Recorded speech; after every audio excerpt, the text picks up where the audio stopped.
Yeah, well, in this analysis, we were looking at the patients from cohort 2, which are patients that have HRR mutations within the tumor samples or the liquid biopsies.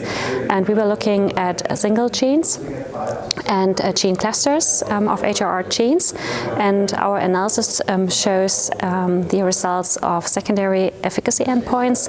We were looking at PFS2, overall response rate, PSA, time to PSA progression, time to cytotoxic chemotherapy, and PSA response. And our data show that for almost all genes and gene clusters, the combination of a PARP inhibitor in combination with enzalutamide, the PARP inhibitor Talazoparib, shows better results than for the group that has been treated with placebo and enzalutamide.